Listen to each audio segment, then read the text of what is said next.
Imagine standing on a factory floor and just watching $50,000 worth of perfectly good, partially assembled electronics go straight into the industrial shredder. Oh, yeah. It's a total nightmare. Right.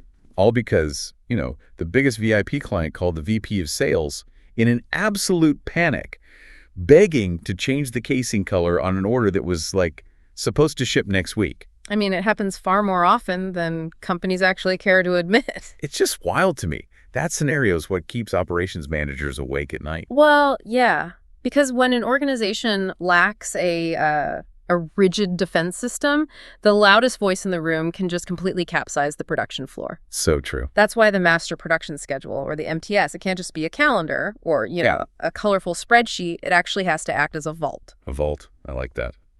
Well, welcome to the Deep Dive, everyone. Today we are exploring the master schedule, specifically how to use it, maintain it, and fiercely protect it. And for you listening, whether you're orchestrating a global supply chain or just trying to run a complex cross-functional project, you already know that planning is only half the battle. Right. The real test is defending that plan from reality. Exactly. So today we're going to examine the process flow, the critical use of time fences, the logic behind inventory calculations, and the KPIs that act as this ultimate lie detector test for your company's culture. It's a lot. But to build an effective defense, we first have to, map out the attack vectors. Right, the things trying to break the vault. Yeah. The master schedule is under constant assault from two distinct fronts. You have your demand drivers and your supply drivers. The demand side is fascinating to me because, it's often totally self-inflicted. Oh, absolutely. Sure, you have marketplace shifts or a competitor drops their prices, but the most disruptive demand shocks, they often come right from your own marketing department. Yeah, marketing runs a highly successful promo campaign, and suddenly interest in a specific premium SKU just spikes. Right, completely skewing the product mix overnight. Yeah. Customers are buying, which sales obviously loves, but they're buying a variation the factory just wasn't prepared to build. And then, you add the supply side disruptions on top of that. Oh, boy. Which are inherently physical and unforgiving, like a cargo ship stalled at a port. Mm-hmm. Or a Tier 3 supplier failing a quality check on some critical raw material. Or even just internal stuff, right? Like a machine going down for unplanned maintenance. Exactly. And if a company attempts to react instantaneously to every single one of these micro fluctuations, they trigger this phenomenon known as system nervousness. System nervousness. Yeah. That is the perfect term for it. It feels it's like planning a massive, highly choreographed wedding dinner. Okay, I like this analogy. Right. So the demand drivers is like half your guests unexpectedly deciding to switch their RSVP from chicken to fish. Yeah. 3 days before the wedding. Yep. And the supply drivers are the caterer's delivery truck blowing a tire on the highway. That's exactly it. And take that catering scenario a step further, right? Apply it to heavy manufacturing, like the automotive industry. Okay. If an auto plant tries to pivot mid-shift from producing sedans to producing SUVs just because a localized demand signal flashed red, the floor descends into absolute chaos. Because they have to swap all the parts out. Right. Machines are endlessly torn down and retooled. You're burning labor hours on setup rather than actual production. Wow. Yeah, that sounds like a mess. It is. It creates this toxic psychological friction between a sales team that's incentivized by agility and a scheduling team incentivized by stability. Costs spiral and customer service actually plummets because nothing manages to actually cross the finish line. Man. So that tension, that's really where time fences become critical, right? Exactly. Since we can't stop the forces of chaos. We can't control the cargo ships or the sudden marketing spikes. We have to build boundaries to control how the organization responds. Right. These boundaries divide the planning horizon into distinct zones, and they have escalating rules of engagement. Okay, lay them out for us. Well, assuming we've already established a planning horizon that extends past our cumulative lead time, the first and most critical boundary is the demand time fence. Okay. Everything inside this fence is what we call the frozen zone. The frozen zone. So this represents the immediate future. And the rule here is that changing anything requires executive approval. That's right. But I got to push back on this rigid framing for a second. Okay, go for it. If my absolute biggest VIP client calls me up and is begging for an urgent change tomorrow, telling them no because the schedule is frozen, that sounds like a phenomenal way to lose a major account to a competitor. Why lock it down so hard? It's a fair point. But the term frozen is It's slightly deceptive. How so? It doesn't mean a change is physically impossible. It means the collateral damage of making that change is just catastrophically high. Oh, right, because the material's already bought, the assembly is already in motion. Exactly. You are throwing away raw materials. You're authorizing emergency overtime pay to retool the machinery. And most importantly, you are delaying every subsequent order lined up behind that VIP client. Oh, wow. I didn't even think about the domino effect on the other clients. Right. Those are the hidden costs.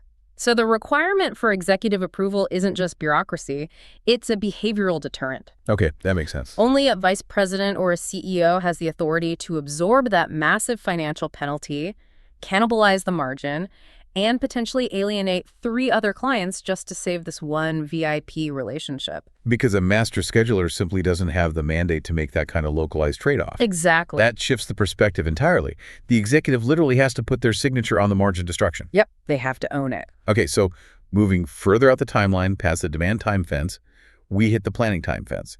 And the space between these two is the slushy zone. The slushy zone, yes. This is the master scheduler's domain. So what happens here? Here, materials might be on order, but heavy assembly hasn't locked the labor in yet.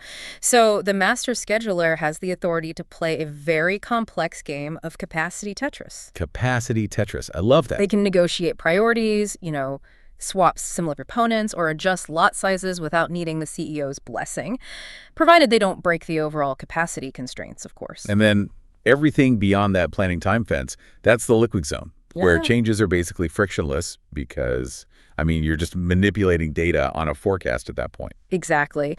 But the psychological pressure on these zones shifts radically depending on the manufacturing environment. Like make to order versus make to stock. Yeah. In a make-to-order setup where everything is built to specific customer specs, the cumulative lead time stretches way out. Right. So that puts immense pressure on the slushy zone because you are constantly managing the tension of customer-dictated design changes deep into the timeline. Whereas a make-to-stock environment is battling its own internal forecasts. The pressure there is about aligning production volume with predicted market absorption, right? So the time fences are structured entirely differently, often pulled much tighter to the present. Exactly. You nailed it. Okay, so setting up these zones is one thing. Yeah. But calculating the actual inventory across them, that is where the logic gets deeply, deeply counterintuitive. It really does. Let's talk about the projected available balance, or PA. Because this is the math that tells a company what inventory they actually have available to promise to a customer at the end of any given period. Right. The PA calculation is the absolute heartbeat of schedule maintenance.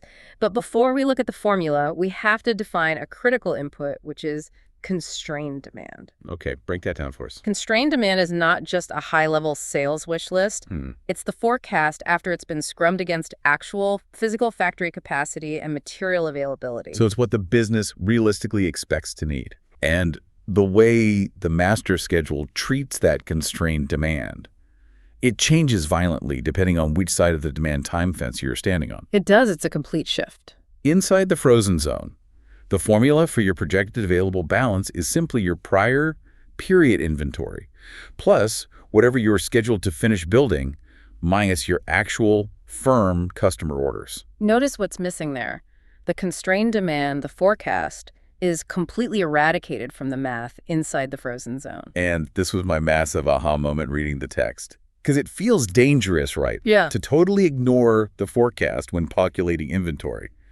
Why deliberately put blinders on? To prevent the system from chasing ghosts. See the ghosts. Okay, explain that. Well, inside the frozen zone, we are right up against the shipping deadline. It's game time. Right. If the forecast predicted we would need 100 units this week, but only 40 real customer orders actually materialized. If you kept the forecast in the math, it creates a phantom shortage. Because the computer thinks you still need the other 60. Exactly. The system looks at the 100-unit forecast, panics, and tells the floor to build more. You're wasting capacity and hoarding inventory for orders that clearly aren't coming. Wow. So by dropping the forecast, we build an iron wall against wishful thinking. Exactly. Inside the frozen zone, if an order isn't physically on the books, it just doesn't exist. Okay, let's make this super concrete for the listeners with the math from the text. Good idea. So say we're in week 2. We're inside the frozen zone. You have 22 units from the prior period. Okay, 22. And you're scheduled to receive 100 from production. Right, so that's 122 total. Exactly. And your actual customer orders are 66. So we totally ignore the forecast, whatever it is. We just do 122 minus the 66 actual orders. Which leaves you with a projected available balance of 56 units. Right, 56 units. Yeah. Simple enough. But the moment we cross over that fence further out into the slushy or liquid zones, the logic completely inverts. Yes, it does. The PI formula out there subtracts the greater of either actual customer orders or the constrained demand. Because out there, we have to trust the forecast. The reality simply hasn't arrived yet. Right, because nobody orders a toaster 6 months in advance. Exactly. If you only look at actual orders 6 months into the future, your demand will look artificially close to zero. And if the system plans based on zero demand, it orders no raw materials. And then when those 6 months pass, the factory is caught completely flat-footed. Exactly. So let's do the math for week 5, out past the fence. Okay, so Say your prior inventory is 9, and you're receiving 100, so you have 109. okay, 109. Your actual orders are only 30. Because, again, it's far out. But your constrained demand forecast says you'll need 70. So we take the greater number, the 70. Right. So 109 minus 70 leaves a PEB of 39 units. 39 units. Wow. So the mechanism shifts based entirely on proximity to the present. You use the iron wall of actual orders to prevent overproduction today. But you use the safety net of the forecast to prevent under preparation tomorrow. That conceptual pivot, I mean, that is the difference between a master scheduler who commands the system and one who is victimized by it. Absolutely beautifully said. But, even with flawless logic, reality always introduces friction. Always. The math will inevitably throw a negative projected available balance at some point. When a shipment is delayed and the inventory dips into the red, how does a master scheduler maintain the integrity of the plan without escalating every single issue to the C-suite? Well, modern ERP systems act as a co-pilot here. They generate these things called action messages. Like dashboard warning lights. Exactly. The system analyzes the negative P and suggests specific levers the planner can pull. Like you'll see reschedule in, which means a batch is needed sooner than planned to cover a shortfall. Or you'll see reschedule out, which means demand has evaporated, so push this production back to avoid tying up cash in stagnant inventory. Rescheduling in sounds like a localized panic attack for the shop floor, to be honest. It usually is. While reschedule out is a huge relief for the floor, but probably a massive headache for the CFO who wants that revenue recognized. Oh, definitely. But remember, action messages are reactive. They happen after the math breaks. Right. The scheduler also has proactive buffers, specifically hedging. Hedging, okay. This is how we insulate the master schedule against known unknowns. Yes. And the standard framework isolates two specific types. You have the volume hedge and you have the product mix hedge. To make this tangible, let's look at consumer tech hardware, like tablets. Okay. A volume hedge is protecting against total quantity uncertainty. So you aren't sure if the new tablet will sell 1 million or 1.2 million units during the holiday season. Right. So the volume hedge is holding extra capacity or base inventory to cover that potential 200,000 unit upside. It's basically an insurance policy. An insurance policy that you pay heavily for, by the way. Inventory holding costs and lock capacity. Oh, true. That's why volume hedges are usually reserved for highly strategic product launches. A product mix hedge, however, solves a much more nuanced problem. Right. So the product mix hedge is like, you will sell exactly 1 million tablets. You're confident in the volume, but you have no idea if the market will prefer the silver casing or the matte black casing. Yes. And the mechanism here relies on delayed differentiation. Delayed differentiation. How does that work in practice? The manufacturer builds the core, identical electronics of all 1 million tablets up to the absolute final assembly point. Okay. They hold the toppings, the different colored casings, in inventory, and they only attach them when the actual customer orders cross into the slushy zone and provide real, clear demand signals. So you protect the schedule without overcommitting to the wrong final CU. Exactly. Kind of like buying exactly 50 hot dogs for a BBQ, but keeping the chili and sauerkraut separate until people actually show up and ask for them. I love that. Yes, exactly like that. Okay, so another critical buffer we should mention is safety stock. But there's a highly specific mechanism for managing it, right? Yeah. The planning time fence decision rule. Yes, because if you simply dump safety stock into the ERP system, the computer will automatically consume it the second a minor blip occurs. Really? Just automatically? Yep. The system doesn't differentiate between a catastrophic supply failure and just a minor daily fluctuation. It just sees a shortage and eats the safety stock. Oh, wow. So the planning time fence decision rule acts as a manual override. It tells the software, do not touch this safety stock without a human planner reviewing the specific context and authorizing the release. That makes total sense. Because if the algorithm just automatically eats the safety stock every Tuesday because of a slight variance, you don't actually have safety stock. You just have a higher baseline inventory. Exactly. The human element is required to judge the severity of the shock. So these tools, the proactive hedges and the reactive action messages, they really allow the schedule to bend without shattering. Right. They absorb the daily tremors at the factory floor, so the larger strategic plan remains intact. Okay, so we've built the fences. The Baca B calculations are optimized for each zone. The hedges are calibrated. The mechanics are firmly in place. Yes. But the final piece of the puzzle is the report card. How does leadership actually measure if this incredibly complex mechanism is healthy? We need to look at the master scheduling performance KPIs. And measuring a master schedule requires looking way beyond just simple factory output. We are measuring the integrity of the planning process itself. Right, so the aggregate performance metrics track how closely the sum of all the individual master schedules aligns with the high-level sales and operations plan or the financial budget. Yes. So if the S&OP plan called for $50 million in revenue and the master schedules only add up to $40 million, there is a fundamental disconnect in the strategy. A huge disconnect. But the metric that reveals the most about a company's operational culture is MPS stability. MPS stability. Mm-hmm. And that tracks the percentage of orders that undergo changes within the planning horizon. Yeah. Exactly. This is essentially a lie detector test for management discipline. Because if MPS stability is low meaning, the schedule is constantly being altered, torn up, rewritten, it isn't just a sign of a struggling factory floor. No, it's not.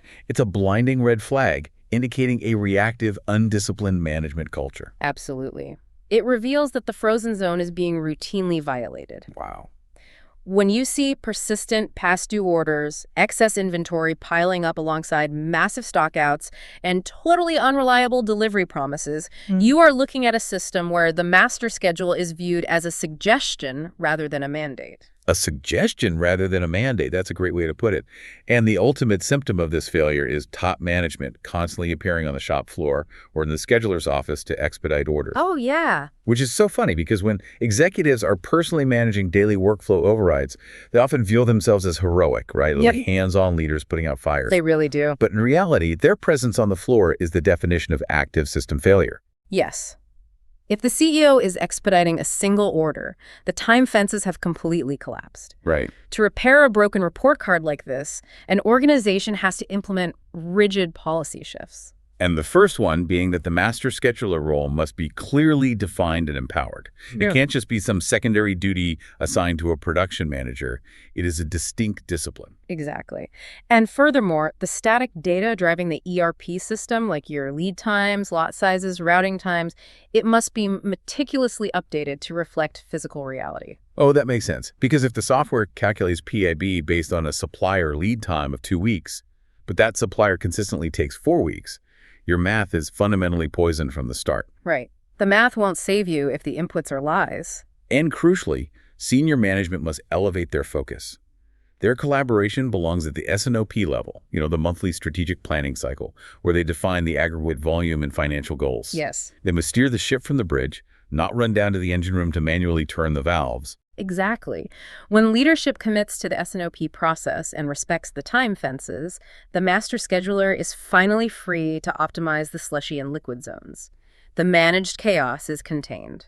It really fundamentally changes how you look at the concept of a deadline or a commitment. It does. A master schedule isn't about predicting the future with flawless accuracy.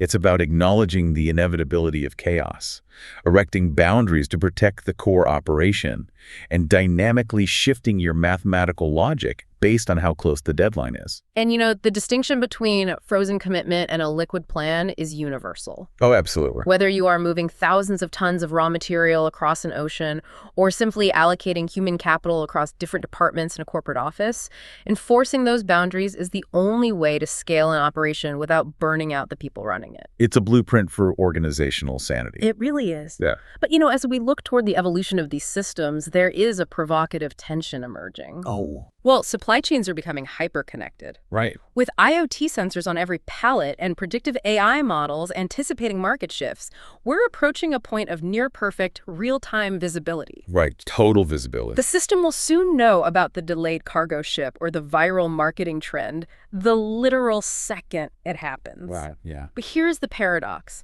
If a system becomes perfectly visible and instantly responsive, do rigid frozen zones become a relic of a slower era? Oh, interesting. Or, conversely, will human psychology and the physical limitations of machinery mean we must enforce time fences more strictly than ever? Wait, you mean? We might need those iron walls not to protect us from a lack of information, but to prevent hyper-intelligent algorithms from inducing constant AI-driven system nervousness. Oh, wow.